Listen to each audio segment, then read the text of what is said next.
제가 사진을 갖고 왔는데요. 저희가 많이 보는 것 중에 잘 안 보시는 것도 있는데, 오른쪽에 있는 거는 BWI라고 공항이 있잖아요, 저 아래. 그 공항에 가면은 분실물 센터가 있어요. 러스트 앤 파운드라고. 저게 이제 오른쪽에 있는 게 그거고요. 왼쪽에 있는 거는 어디일까요? 대한민국 인천공항입니다. 인천국제공항에 있는 분실물 센터예요.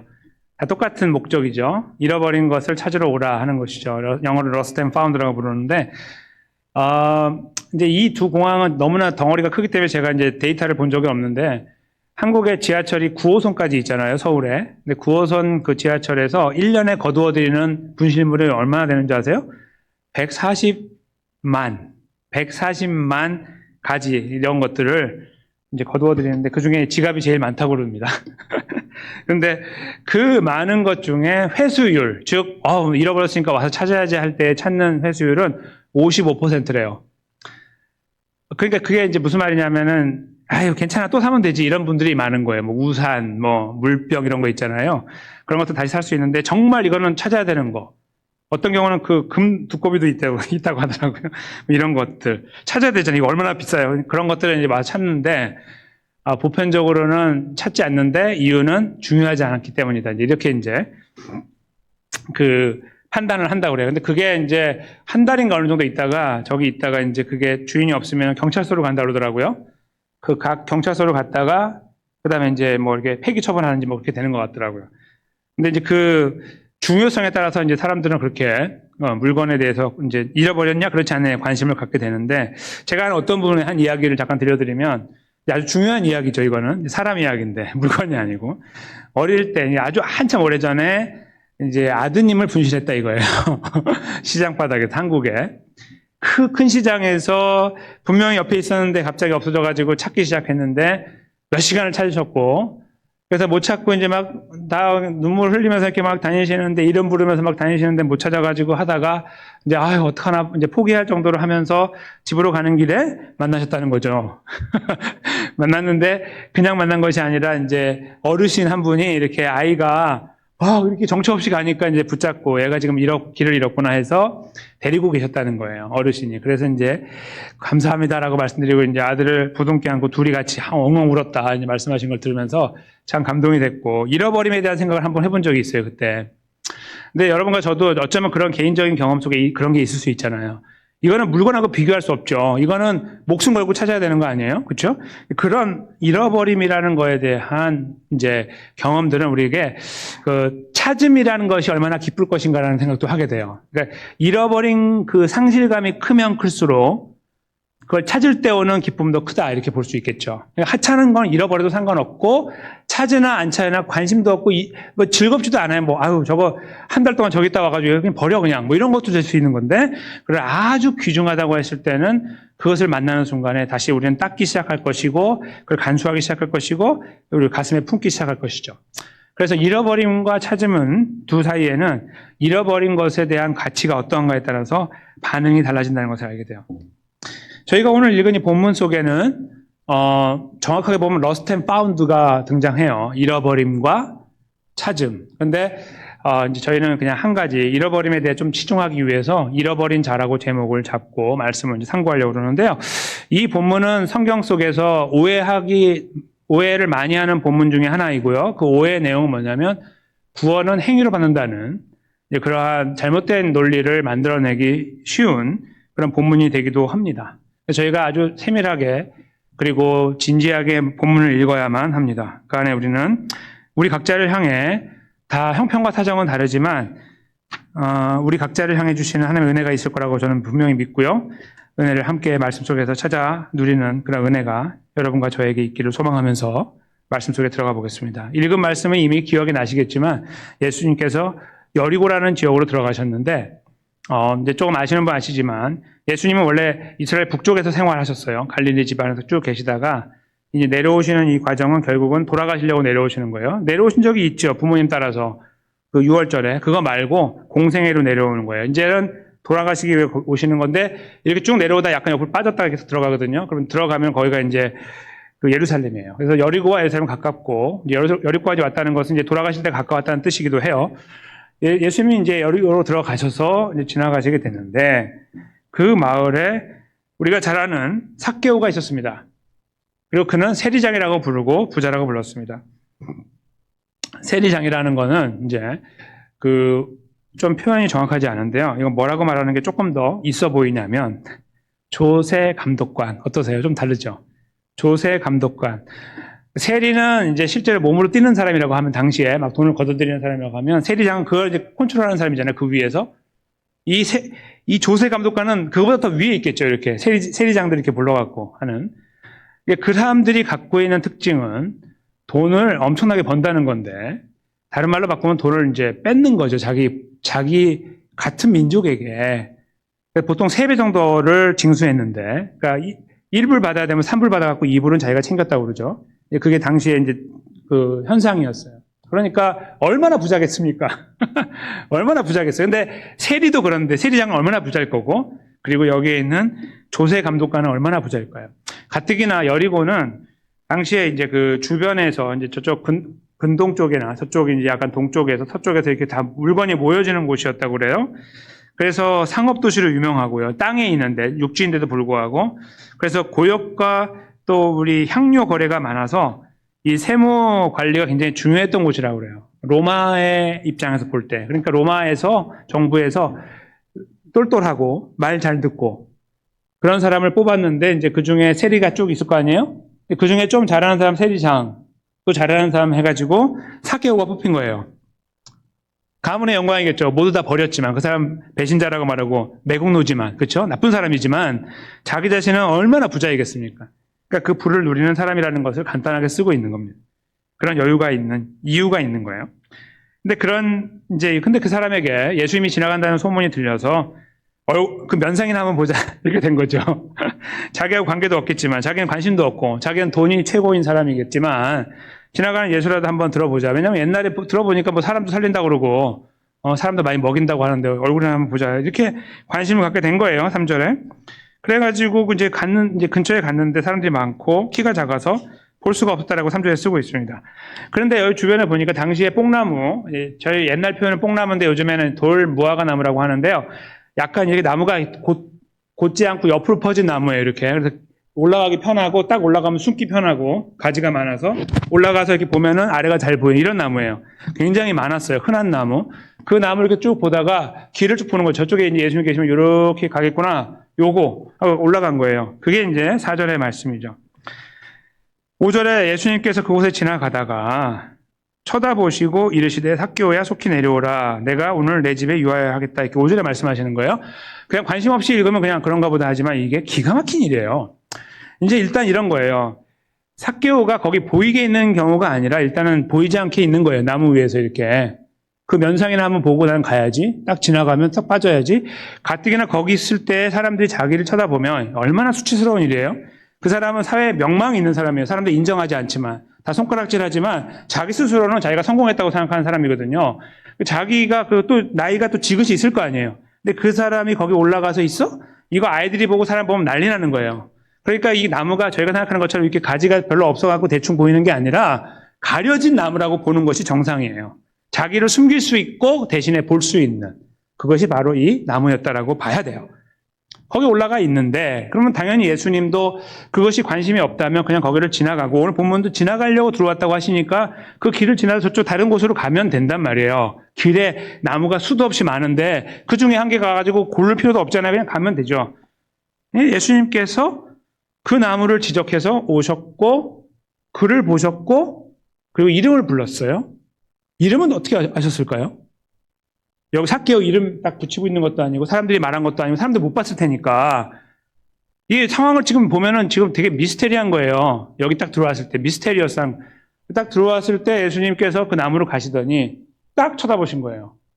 이크 놀랬겠죠? 그리고 이름을 알아. 삭개오야 내려와라. 내가 오늘 너 집에서 자야겠다.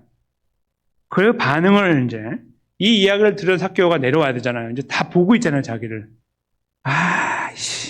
이렇게 되죠. 왜 불러? 하지 않고 6절에 보세요.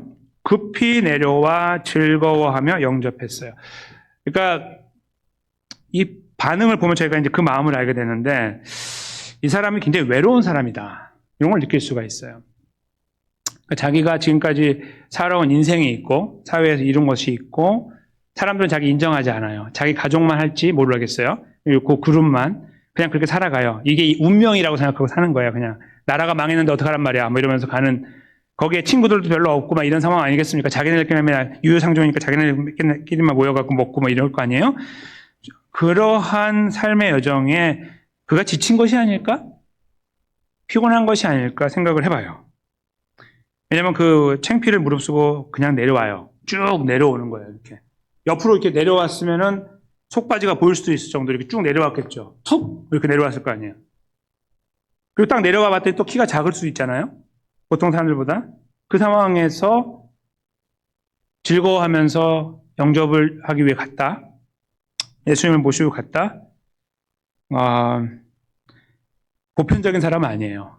그렇죠? 이렇게 하기 어려워요.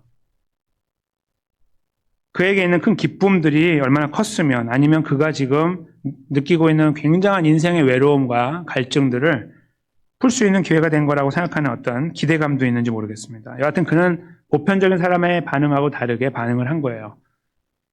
내려와서 이제 예수님을 모시게 됐죠. 7절에 보니까 사람들이 이제 그 사람을 누군지 알잖아요. 오늘 좋았다가 다 망쳤네, 이 사람 때문에. 뭐야, 이거? 이렇게 하는 사람들. 그 사람 나쁜 게 아니에요. 그냥 그 사람들이 보는 거예요. 그러면서 수군거리죠. 예수님께서 죄인의 집에 잠자러 들어갔다. 이렇게 이제 자기네들끼리 궁시렁궁시렁 한 거죠. 수군거린 거예요. 이제 그 집에 들어가서 아마도 이제 그 식사하는 자리가 아닐까 생각은 들어요. 느낌상. 왜냐면 일어났으니까. 보통 예수님이 이렇게 식사하시면 이렇게 옆으로 눕잖아요. 이렇게 왼쪽으로 이렇게. 근데 이렇게 쫙 누워서 드시는데 이렇게 옆으로 기대고 그러면 사람이 일어났다는 거는 수종도인데 섬긴다는 뜻도 있지만 사람들 주변 분위기가 다 앉아있는 상태이기 때문에 일어났으면 다 보는 거예요. 이게 어떤 거냐면 여러분들 내 말 좀 들어보시오. 내가 오늘 여기서 내가 제대로 한번 정확하게 공식적으로 말하는 겁니다. 이런 의미예요. 선다는 것이. 그러니까 이분이 갑자기 딱 일어난 거는 그런 뭔가를 하려고 하는 거예요. 그게 이제 8절이죠. 그래서 서서 예수님께 말씀을 드려요. 보십시오. 내 소유의 절반을 가난한 자에게 주겠습니다. 여기 그렇게 하실 분 계십니까? 이거 괜찮은 제안인가요? 아무나 할 수 있는 건가요? 굉장히 어렵죠. 지금 통장에 1,000불이 있다고 하면 1,000불의 반을 좀 500불이면 기분이 달라지잖아요. 500불과 1,000불은. 그 절반을 준다고 했고요. 그 다음에 만약 누구의 것을 속여 빼앗은 일이 있으면 그렇게 안 뺏은 게 있을까요? 거의 없겠죠. 3배 이상은 늘 받는데 빼앗은 일이 있으면 내 갑절을 받겠다? 이거 잘 생각해 보십시오. 이거 파산하는 거예요. 파산이라고요, 이거. 그러니까 이게 지금 그냥 저희가 생각할 때 한 수백만 불이 있는데 뭐 넘기고 나면 한 200만 불 남겠지 이런 게 아니고 완전 바닥이 난다 그런 뜻입니다. 나 거지가 되겠습니다라는 엄청난 결정이에요. 잘 생각해 보시면 알아요.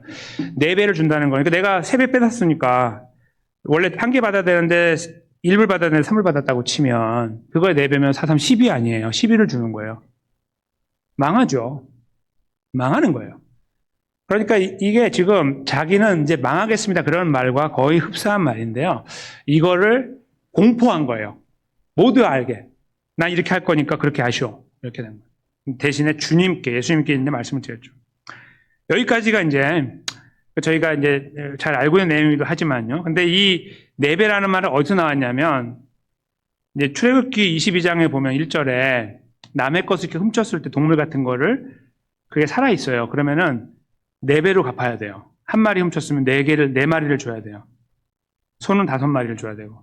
요 법이 있거든요. 그거에서 나왔을 것으로 예상을 해요. 근데 당시에 성경을 잘 지키지 않았으니까 사람들이 그걸 감안하면 4배라는 것은 엄청난 거예요. 그냥 한 배만 돌려줘도 감사한 건데 반배만 줘도 반쪽만 줘도 감사한 건데 4배를 준다는 것은 파격적인 거예요. 당시에는. 이 말씀 이후에 예수님께서 그래? 이렇게 하면서 구절의 말씀을 하시기 때문에 저희들이 오해를 사는 거예요. 그 내용이 뭐냐면 오늘 구원이 이 집에 이르렀다. 이런 말이에요. 딱 이게 박자가 맞잖아요. 사람들이 막 욕하는데 딱 일어나, 예수님 제가 앞을 이렇게 하겠습니다. 국어 살펴주십시오. 얘들아, 내가 여기 한마디 할게. 오늘 구원이 이 집에 이르렀어. 그럼 사람들이 막 박수치면 와.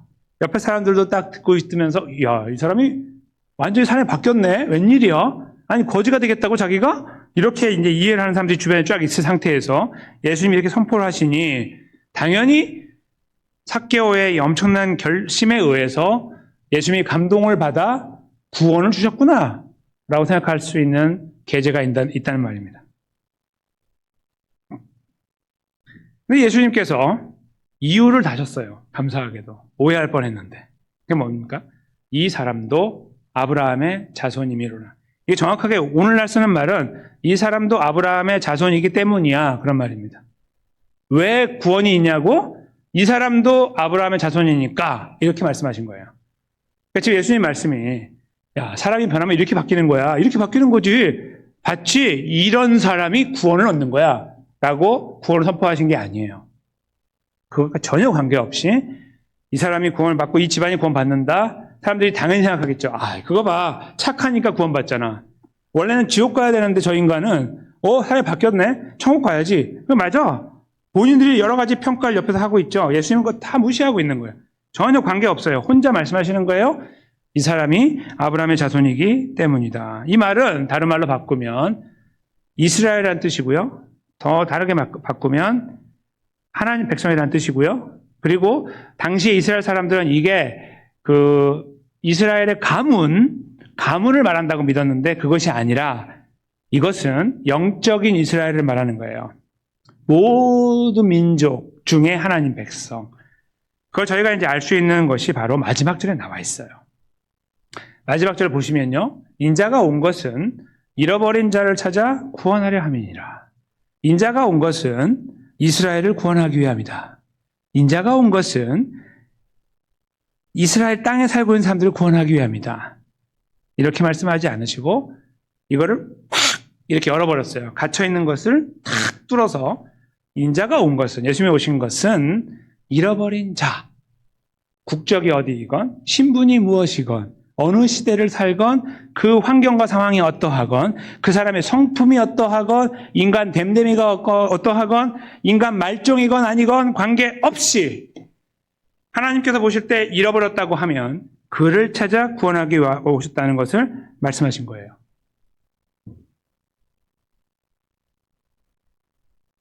이것은 누가복음의 주제입니다.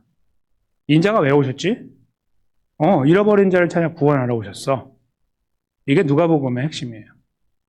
이 핵심은 저희가 5장 예전에 살펴봤는데요. 5장 32절에 기록되어 있어요. 제가 여기 갖고 왔는데요. 화면에 보시면 이제 같은 맥락의 이야기 약간 다른 각도에서 쓴 건데요. 잠깐 읽겠습니다. 내가 의인을 부르러 온 것이 아니요 죄인을 불러 회개시키러 왔노라. 아멘. 이것과 오늘 말씀이 일맥상통하는 거예요. 사람들의 관점에서는 세무관리사는 지옥에 가야 돼요. 그냥 무슨 이유가 필요 없어요. 지옥에 가야 돼. 인간 말종이거든요. 인면수심이라고 아시죠? 얼굴은 인간인데 마음은 짐승인 거. 인면수심이라고 불러요. 저 인간이라고 부르고 저는 짐승인데 인면수심이야. 지옥 가야지. 그거는 너 무슨 이유가 돼도 율법의 할아버지가 와도 쟤는 지옥이야. 이거예요. 근데 예수님이 거기 가서 들어가시더니 그 사람을 구원한 거예요. 의인으로 여기는 사람들이 아니라, 그러니까 여기서 말하는 의인은 진짜 하나님의 관점의 의인이 아니고요. 의인은 없으니까 다 죄인이잖아요. 그러니까 저기서 말하는 의인은 사람들이 볼 때 의인이에요. 그러니까 의인은 그들이 아니고요. 죄인을 불러 회개시키러 왔다. 당신들이 볼 때 지옥 가야 되는 사람을 내가 만나고 내가 그를 회개시켜서 내가 그를 구원하기 위해 왔다. 이것이 예수님께서 이 땅에 오신 목적임을 정확하게 짚어주는 말씀이고 오늘 본문이 그것을 다시 받아서 분명하게 보여주고 있는 거예요. 굉장히 넓게 어떤 제한을 다 없애버리고 넓게 만들어서 말씀해주고 계시는 거죠. 너무나 감사해요. 인자가 온 것은 잃어버린 자, 잃어버린 자, 21세기를 살건 미국에 살건 북한에 살건 중국에 살건 잃어버린 자라고 하면 그를 구원하기에 예수님이 오신 것이다. 이것을 말씀하고 오늘 사건을 마무리하시는 거예요. 여기서 저희가 이제 다시 조금만 이제 반추하면서 오늘 내용의 몇 가지를 살펴보려고 하는데요. 제가 말씀드린 것처럼 이 말씀은 많은 오해를 낳고 있는 말씀인데 행위에 대한 부분에 대해서 그것은 지금 여기에서 삭개오가 일어나가지고 말한 것만 있는 게 아니에요. 내가 차라리 파산해버리겠습니다. 이런 큰 결심에만 있는 게 아니라 그가 예수님 만나러 갔을 때 있어요. 그 뛰어 올라가고 아까 말씀드렸잖아요. 뛰어 올라가고 그 체면 같은 거 다 내려놓고 그냥 거기 있다가 들리지 않게 있다가 내려오는 이 모든 과정에 그의 노력들이 보여요. 그러니까 이 부분을 보면서 인간이 노력을 해야 된다는 거예요. 예수님 만나려면. 근데 이 본문은요, 아주 명확하게 말씀하고 계시는 거예요. 이거예요. 뭐냐면 1절에 이 이야기 시작을 알려요. 누가 어디로 오셨어요? 예수님께서 여리고로. 안 오셨으면 일어나지 않는 일입니다. 이 이야기는 누가 끌고 가고 있냐면 삭개오가 아니라 예수님이 끌고 가고 있는 거예요. 딱 들어가는 순간부터 너 잘 걸렸어. 너 내 거야. 꼭 가만히 있어 거기. 그리고 거기 가시는 거예요. 딱 잡아가 구원한 거죠. 그냥 여기서 10절까지 1절에서 10절까지가 그 이야기예요. 그 사람이 뭐 왔다 갔다 하고 뭐 하고 뭐 일어나서 뭐 이게 아니고 예수님은 지금 여기 왜 왔냐면 지나가다가 가만히 있어. 이거 누구야? 이리 와. 내가 구원해 줄게. 이게 아니라 이 사람을 위해 온 거예요. 여리고에서 다른 일을 하시죠, 분명히. 근데 지금 이 포인트에서는 누구 때문에 왔냐면 저기 올라가서 저 바둥바둥 하고 있는 저 인간 말종을 위해 온 거예요.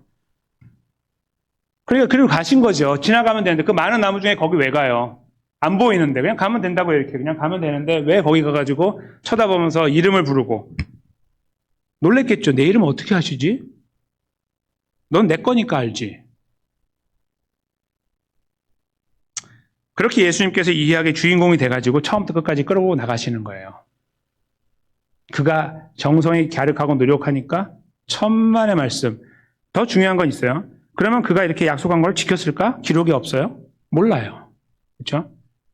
저는 그렇게 했을 거라고 생각해요.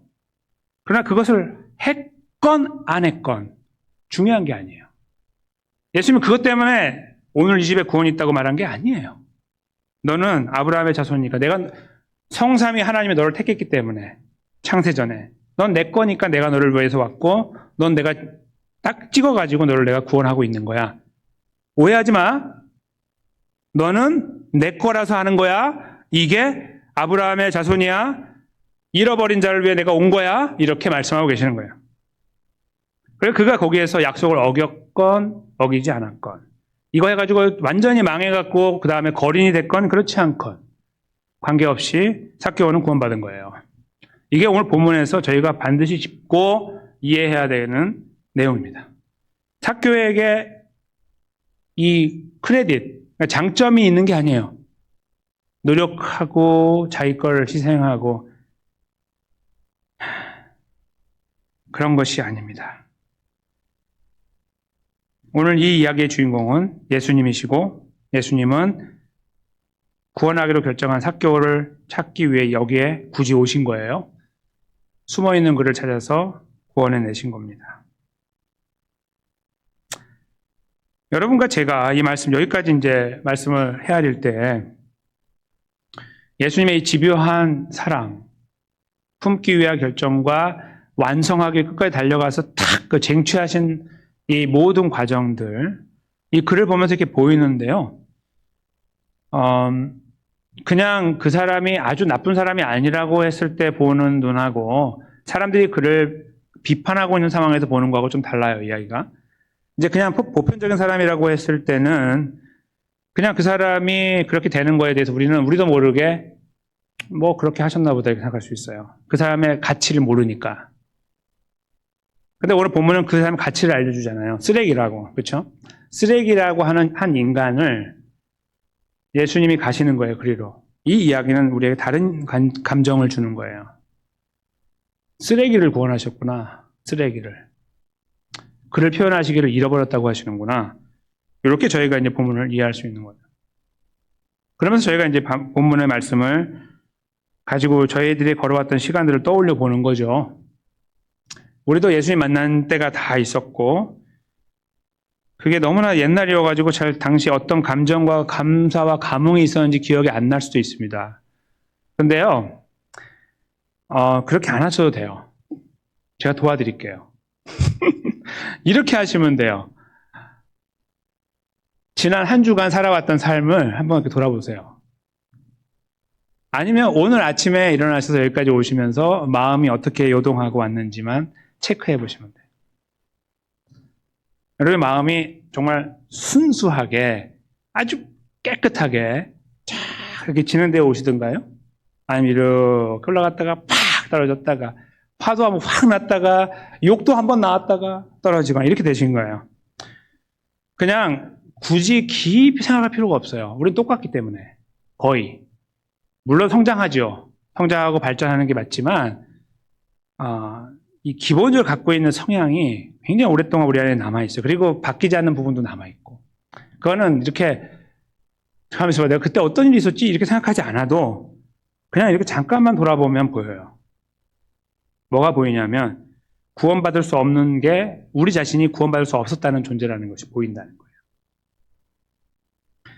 삭개오를 보면서 이 삭개오의 악함을 보면서 그리고 아무런 감정 없이 행동하는 그런 것들을 보면서 예수님 만날 때까지 거기서 어쩌면 우리가 우리 자신을 바라볼 수도 있어요. 그리고 예수님 만난 이후에 그가 했던 이런 결심들에 대해서 우리도 생각해 볼 수 있어요. 여러분과 제가 예수님 만났을 때 그 큰 감동과 감격 속에 있을 때 눈물 흘리면서 기도했던 내용들 그거 기억나세요? 이제 어떤 기도 드셨는지 주님을 위해 살겠습니다 이런 기도하신 분 계시죠? 이제 뭐 그것이 이제 목회자가 되겠다 아니면 뭐 선교사가 되겠다 이런 것도 되지만 내가 주님의 영광을 위해서 최선을 다해 살고 싶습니다 뭐 이런 것들이죠. 보통 보편적으로 보면 그런 것들만 가지고 생각을 해보시는 거예요. 오늘 삭개오도 했으니까 그거 우리 관심은 삭개오가 그래서 했대 안 했대 여기에 관심이 있지만 그 필요 없는 거예요. 필요 없는 이야기. 여기 안 적혀있으니까 필요 없는 거예요. 그게 중요한 게 아니거든요. 그러니까 우리는 어떻게 하냐 이거예요. 그냥 우리는 그때 했던 그 놀라운 고백들과 감사의 표현들을 우리가 어떻게 간직하고 그것이 우리 안에서 어떻게 작용하고 내 생각들에 자꾸 이렇게 영향을 미치고 내가 다른 일을 하려고 할 때마다 막 자극을 줘가지고 생각을 정리하게 만드는 그런 역할을 하고 있냐라고 물어보는 거죠. 그렇게 잘 하시는 분도 계시겠죠. 굉장히 드물게. 보편적으로는 그렇지 못하고 내가 언제 그랬어? 이렇게 그러니까 잊어버리고 생각을 그리고 아니면 기억이 난다 해도 억지로 기억나지 않는 것처럼 하거나 아니면 슬쩍 넘어가거나 이렇게 우리가 살아갈 때가 참 많죠. 그 삶 자체가 증명하고 있어요. 우리들에게 구원받을 수 없다는 것을. 그런데 예수님께서 오늘 저에게 보여주신 감사한 사건은 그런 거 다 집어치우고 네가 착하건 나쁘건 인간 말종이건 인면 수심이건 쓰레기이건 관계없이 아니면 네가 참 고귀한 인간이고 참 박애주의자라서 희생적인 삶을 살건 관계없이 이거 다 치우고 내가 너를 택했다. 그리고 내가 너를 위해 십자가에 죽었고 부활했다. 이렇게 말씀하고 계시는 거죠. 오늘 저희는 그 부분을 여기에서 반드시 캐치해야 됩니다. 삭개오를 향해서 그리고 여러분과 저를 향해서 말씀하시는 거예요. 이거밖에 되지 않는데 저를 왜 구원하셨습니까? 구원한 거 감사한 줄 알아. 너 원래 안 되는데 라고 말씀하시겠죠. 그러나 거기에 무슨 조건이 있겠습니까? 앞으로 똑바로 해. 이게 있습니까? 아니에요. 없어요. 오늘 여기 본문에서요. 예수님께서 야, 너 그거 한 거 지켜야 된다 너. 안 그러면 죽는다 너. 이렇게 안 하시죠. 내가 너를 구원한 이유는 너는 아브라함의 자손이기 때문이야. 네가 지금 이거 한 것 때문이 아니고. 알아? 이거거든요. 하나님께서 우리를 택하셨기 때문에 아무런 공로가 없는데 자격도 안 되고 그냥 엊그저께 아니면 오늘 아침의 삶만 돌아봐도 삐그덕거리는데 그래서 뭔가 제대로 이렇게 뭔가 해보려고 하는 그런 모양은 있어 보이나 계속 넘어지는 그 삶에 그냥 푹 빠져서 걸어가는 그런 모양을 사랑하고 있는지도 모르는데 하나님께서 우리를 향한 구원의 은혜는 변하지 않고 보존하고 계시는 거예요.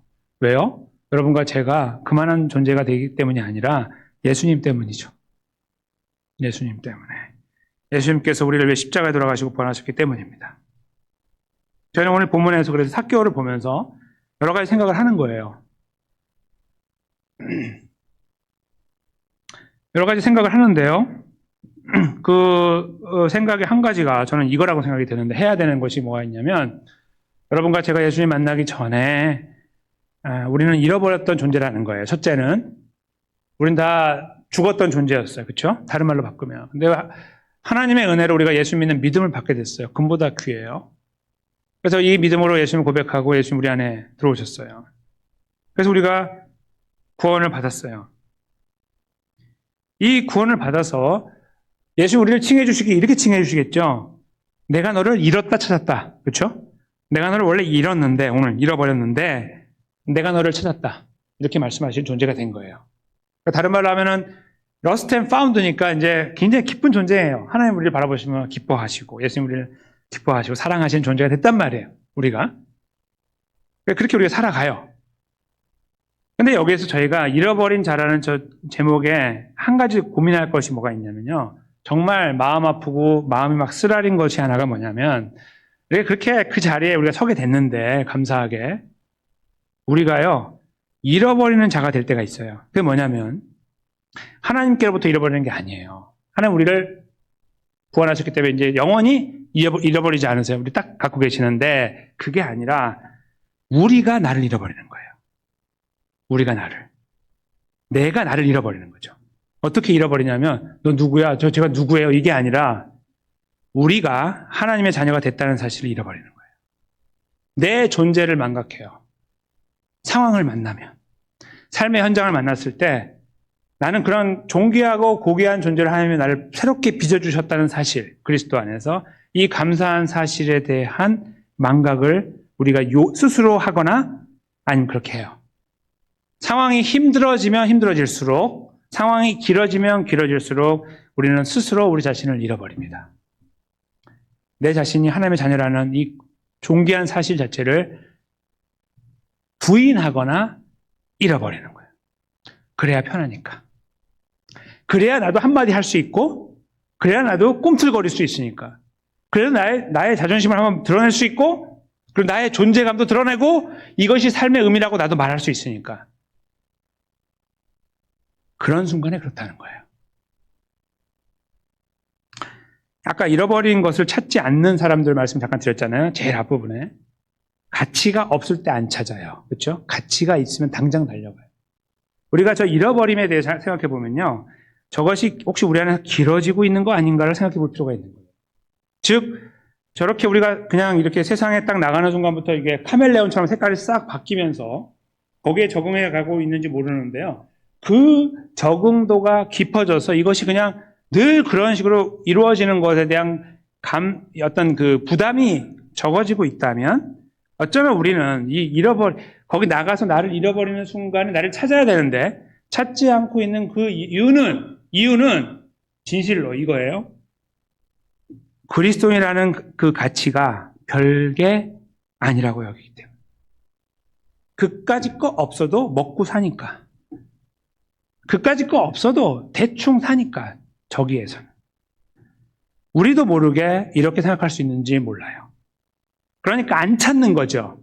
당장 찾아야 되는데 잃어버렸네. 빨리 와야 되는데 안 오는 거예요. 여기서는 6일 동안 머무는 것이 괜찮은 거죠. 주일에도 그냥 살짝 들어왔다가 이렇게 나가거나 아니면 그냥 계속 여기 있는지 몰라요. 주일에도. 아니면 이렇게 간헐적으로 계속 왔다 갔다 할지 모르고. 그러나 우리는 그 안에서 우리도 모르는 사이에 우리 자신을 잃어버리고 있는 거예요. 우리 스스로가 이 존귀한 존재라는 나 자신에게 주신 은혜를 잃어버리는 거예요. 잊어버리는 거. 만약에 저희가 그런 자리에 있으면요. 우리는 그 자리에서 벗어나야 되겠죠? 근데 벗어나려고 하는 우리들의 의지는 많은 경우에 이렇게 작용을 합니다. 오늘 나는 결심을 하겠습니다. 이를 깨물고 내가 결심을. 내가 더 이상 이렇게 살 수 없습니다. 진짜. 말씀을 들으니까 안 되겠습니다. 이게 어떤 우리에게 보편적인 저와 여러분 안에 막 움직이는 반응일 수 있거든요. 근데 그거는 여러분과 제가 어느 정도 그 효용 가치가 얼마나 있는지 알아요. 그렇게 어떠시죠? 효용 가치가 얼만큼 있으세요? 일을 막 깨물고 막 편은 깨물면 안 되니까. 근데 그렇게 우리가 왔는데 여러분의 삶이 이렇게 쫙 이렇게 모두가 우러러보는, 저 사람의 언행심사를 보면은 그냥 그리스도의 냄새가 확 풍기는 향기가, 그런 레벨에 이렇게 계십니까? 누구는 그렇게 평가해 줄 수 있겠죠. 아니, 좋은 분들 많이 계세요. 제가 지금 그렇지 않다는 게 아니에요. 훌륭한 분들이지만, 우리가 우리를 보는 눈으로 볼 때 어떠냐는 거예요. 우리 자신이. 그 부족함이 우리 안에 있다는 것을 우리가 알 때에, 그리고 그러한 새로운 마음 자세가 우리를 바꾸는 거에 영향을 거의 미치지 못해 왔다는 것을 직시할 때에 우리가 더 이상 거기에 있으면 안 된다는 걸 알게 되는 거예요. 즉, 또 다른 이야기, 생각과 결심을 하는 거예요. 계획도 짜고. 그게 아니고요. 예수님께 가는 거예요. 그냥. 잔소리 말고.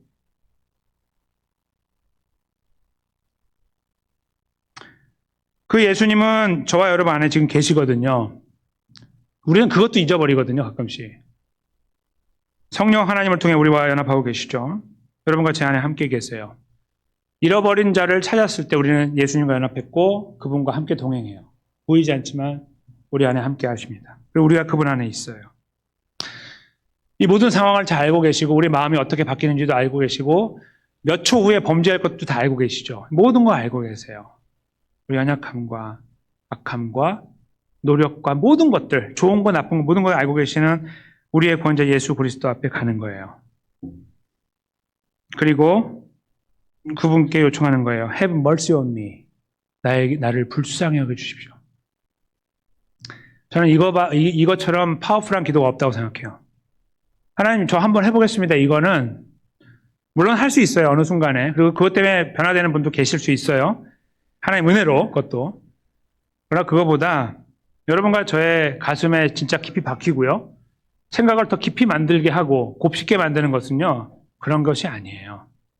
그걸 잘못하면요. 우리의 의지와 우리 자신이 행동의 원인이 돼가지고 뭔가를 하는 것이 되거든요. 주님 빠져 계시고. 그것이 아니라 그냥 나는 아무것도 할 수 없으니까 주님이 나를 붙잡아 달라고 기도하는 거예요. 이게 저의 한계라고 말하는 거예요. 하나님, 아무리 봐도 이게 저의 한계입니다. 이거죠. 우리 스스로 아주 개인적인 기도의 시간에 예수님 앞에 서는 거예요. 그 십자가 앞에 서는 거고, 그 승리의, 그 부활의 주님 앞에 서는 거예요. 그리고 애석하는 거예요. 예수님, 저를 불쌍히 여겨주세요. 그 한마디에 모든 게 담긴 거죠. 나의 실패도, 나의 좌절도, 절망도, 나의 포기도, 나의 이기심도, 이 모든 것들이 담겨 있는 거예요. 우린 그런 기도를 드려야 돼요. 나를 불쌍히 여겨달라고. 제발 저를 불쌍히 여겨달라고. 구원을 받지 못하기 때문에 지옥에 떨어지기 때문이 아니에요. 당연히 살아야 되는 삶에 접근하지 못하기 때문에 우리 자신의 존재조차도 잃어버리기 때문에 난 이렇게 형편없고 연약한 존재이기 때문에 이것이 나의 한계이기 때문에 우린 예수님 앞에 가는 거예요. 그 예수님께 가서요. 예수님 저를 불쌍히 여겨주세요. 여러분과 제가 이렇게 우리의 불쌍히 여기심을 예수님께 구하는 가운데 그 걸음을 걸어갔으면 좋겠어요. 이번 한 주간. 그리고 우리가 찾은 바 됐다는 사실에 대한 감격과 감사함을 계속 경험할 수 있도록 은혜를 달라고 기도하면서 그 안에서 우리가 다시 얻어 터지고 손해보고 빼앗기고 양보해야 되고 자존심 땅에 떨어지는 이런 늘 그 자리에 가야 되는 그런 지치고 피곤한 걸음 속에 나를 붙잡고 계신 주님이 인도해 주실 때에 사망의 음침한 걸작이처럼 보이는 그 시간 속으로 들어가도 나를 붙잡고 계신 주님이 나와 함께 하심으로 그 지팡이와 막대가 나를 안위하시기 때문에 그 길을 넉넉히 걸어가시는 여러분과 저의 걸음, 귀하고 아름답고 복된 걸음이 되시기를 예수님의 이름으로 간절히 축원합니다.